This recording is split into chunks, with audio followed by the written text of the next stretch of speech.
Hello, this is Rusty. I'm in a decent enough mood today, so I think I'll just make a short response to this video to let you all know I'm still around and to say, hi, how are you all doing?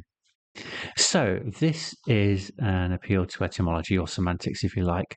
Let's listen to what they're trying to do. This donut, I might just crack the code of atheism. Atheism means without God, but that definition, it accidentally points back to God. I'm going to let it play a little bit longer before we come back to that. I know you're all shouting at the screen already. Because just like a donut hole, the hole only exists because the donut does. No donut, no hole. Now, I found that interesting that he says that the hole exists, because with a donut, the hole is absence of donut. There is no donut there. So it's not actually the case that the hole exists as such. The hole is the absence of the existence of donut.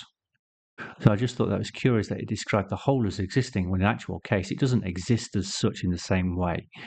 It's rather the hole is describing that there is no donut when the material surrounding the hole is donut. So we have a ring donut and we have an absence of donut where the hole is. And we use that absence of donut shorthand, we call it a hole. But it doesn't mean that a hole exists as such. Nothing to define it, nothing to shape it.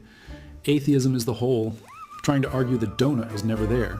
But to argue that, you have to assume the donut first existed. Even denial is a kind of acknowledgement. So this is a false analogy, of course, and it's an appeal to semantics, as we said at the beginning. However, the semantics don't work if you define the wrong word. So he said atheism meant without God, but you might recall that the word that is defined by without God isn't atheism, it's atheos. Theos means God, is the negation in Greek. Theos. So we have God, not, or without. So theism, ism refers to, in this case, belief in. So we have a belief in theos, belief in God, and then we negate it with so without or not. Without a belief in God, not believing in God, whichever takes your fancy, according to which common usage you prefer. So if he doesn't get the semantics right, then the argument's not going to stand up, is it? However, words are referring to concepts, aren't they? So we have this donut that is showing on screen, but that donut is on screen. It's not real. I can see a photograph of a donut. So I am seeing a representation of the donut that was being photographed. I'm not seeing the actual donut.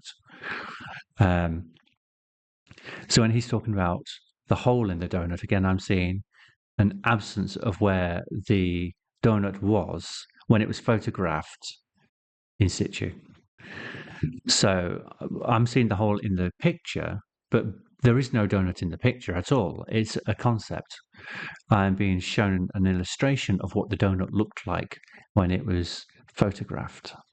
None of this is donut, not the hole, not the donut. It's all a representation of the donut. So I'm looking at the concept here. It's been illustrated to me via the medium of photograph. And I can connect this to the concept I have of actual donuts that I've seen myself, which I have retained in my memory as a concept of donuts that I've seen myself. And when I'm looking at a ring donut, I have seen that hole, which is the absence of donuts. So it's the shorthand we use to talk about where there is no donuts. The donut is surrounding a void. So it's not that the hole exists. The hole actually is a void of donut. There is no donut there. Now he's trying to extrapolate from the donut to use it as an analogy for talking about the existence of God and pointing to where there appears to be an absence of God and then saying, well, by talking about an absence of God, you are actually necessarily stop using recognizing that there is a God surrounding that void. But we're looking at the universe and noticing that God is not present in the universe in any kind of way that we can detect. Does it follow from that there necessarily is a God outside of the universe? No. We don't even know, strictly speaking, that outside the universe is coherent. That's one problem. And also, if we see a void, we don't know that there is a donut, do we? Because we could just be looking at empty space. How do we know there's something surrounding this void? We don't.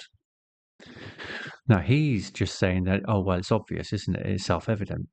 If you can see the void, obviously something must be surrounding it. But that's okay for a ring donut, when we can see the ring donut and point to the hole. We're not using this logic to infer the existence of the donut by looking at the hole. We are identifying the concepts that are presented to us. So we have the donut in front of us, and then we can look at where the hole is, which is where there is no donut. The donut is absent. But we're not inferring the existence from the donut by examining the void. That's not what's happening. We're remarking that the donut is such a product whereby it has a void where the product is absent in a particular region of it. And we can't do that for God. We can't point to God and say, oh, well, here is God, but in this area, God doesn't exist. Instead, we only have the area where God doesn't exist. We're not able to point to any area where a God might exist. We can't infer from the area where God doesn't exist that there must somewhere be a place that God does exist. This is entirely fallacious reasoning that's going on. So not only did the creator here fail at using an appeal to semantics, they also failed at creating a valid analogy. Well, I hope that has dissected that sufficiently, and I think I might just pop up to the bakery for a small snack. I'll see you all later. Goodbye.